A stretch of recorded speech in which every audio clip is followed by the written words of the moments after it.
Hey family, make sure you join us on the new and improved AfricanDiasporaNews.org. Now, it is our uncensored and raw truth website. We have to make sure to have our own website because on social media platforms, they do have rules, and at any time they could change a rule and shut a whole genre down. Now, that would not happen to us because on AfricanDiasporaNews.org, we can speak the truth. We don't have to hold back. So make sure you join our website today. There was a viral video of some students staging a mock slave auction and pretending to sell their black teammates to each other, made it to the public eye, and administrators took on what they considered a reprehensible act. Now, after officials in the Yuba City United School District, as they viewed the disturbing footage on Thursday, September 29th, and made a decision that impacted the entire school community by canceling the remaining football season for River Valley High School. So the video that made its rounds originally being shared by students in group chats. Eventually, it made its way to social media and garnered international attention. Now, I saw the original video, actually, Benjamin Crump, he had posted it, and I saw that it was not all white people. I saw more Hispanics participating in this, not white people. And you see these three black boys, being a part of this. And I'm like, why in the hell you be a part of something like that? I said, what is going on in these households, folks? That your children don't have any kind of pride in themselves, pride in their people, and won't be like, what the hell y'all talking about? Because we know about that anti-black racism that's in California, because this will happen with some of these people definitely in the Hispanic community. They talk about this all the time. It's not just the white supremacists that we have to deal with. Now, according to they say Appeal Democrat, they say school officials and parents met for a private discussion at the River Valley Library on Friday, September 30th. They said a highly sensitive meeting. It was closed to the public, including media. They said district enlisted the support of the Yuba City Police Department to escort the appeal outside and away from the door. They said originally the River Valley Falcons, were only forced to forfeit the Friday's September 30th night road game, Wood Creek in Roseville. But after the number of teams members were punished, for their participation in the bigoted reenactment, there was not enough eligible players left to compete, and the season had to be forfeited.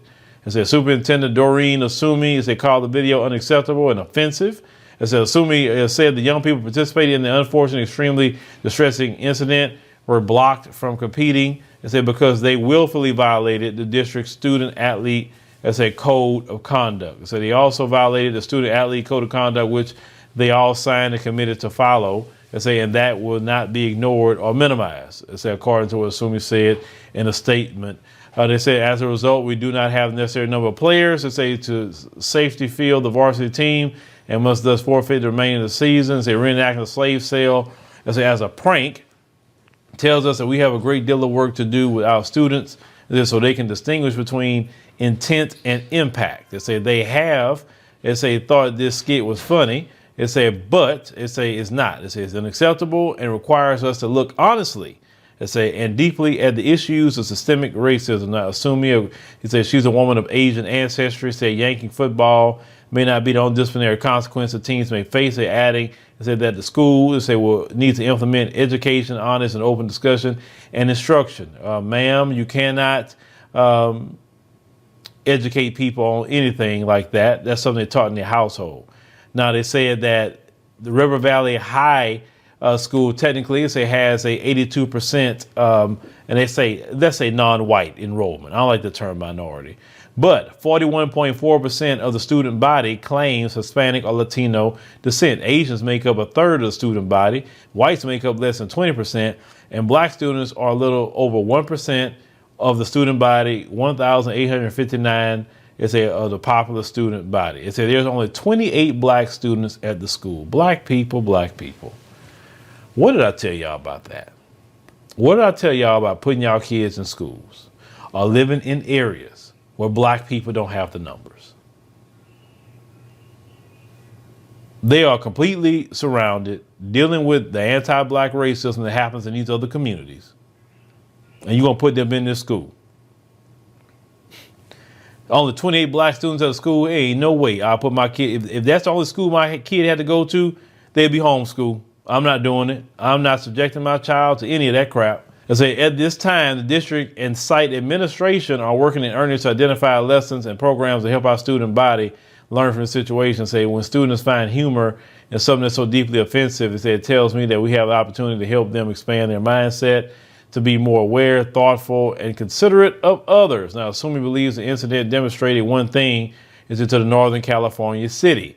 They say we do have a great deal of work to do with our students. It says for varsity team members that did not participate in the video, slots have been made, it say for those juniors and sophomores to play, it say with the junior varsity teams. JV will continue its normal scheduled season. It say with the next game scheduled Thursday, October 6th at 5 p.m. It say the team will play Indercombe High School team on their home field.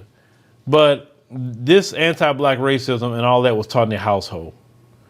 Now, the only thing that you can do against anti-black racists is give them consequences. Trust me, consequences is pretty good, okay? I would say they need to be expelled from the school, not cancel the football season, be expelled for the rest of the year and say, you know what? Okay, you expelled. You're not going to be here. We don't want people like you here doing things like that. Just expel them. That's all. And let their parents enroll them in a homeschool program through the district. They say you can be in school, but you ain't gonna be in school here. Because that's ridiculous. Anti-black racism is taught in the household, folks. No one wakes up being that way. It's taught in the household. They mammy, they pappy, and anybody else that's in their household taught them that. Now we know that some of these other communities, how they don't like black people. We know this. We know this, we know this, we know this. This is not no secret about how these other groups don't like black people like that. I'm not saying all that way. No, I'm not saying all.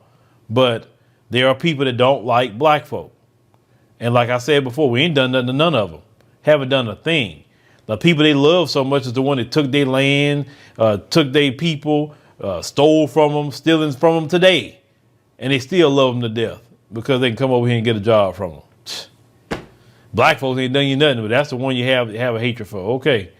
This is why black folks and Dr. John Henry Clark has said a long time ago, he told us we have no collective friends. We just don't. That's why we need to worry about working with each other and fixing our issues and problems and proceeding that way. And we need to be creating schools for our children so they can have a safe space to go to school and learn. That's why we need more schools, more private institutions that's supported by the community where the kids don't have to pay anything. It should be supported. But y'all let me know what y'all think about this situation here. Like I said, this is not the first time we've seen this happen at a high school. This has happened many times over the years. But like I said, black folks, you got to take a stand for yourself. And parents, don't put your kids in no school if only 1% of the population of that school is black.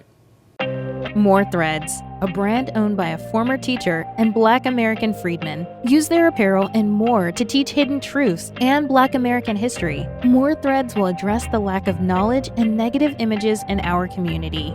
Check out www.morethreads.com to purchase our apparel, read thought-provoking blogs, and more.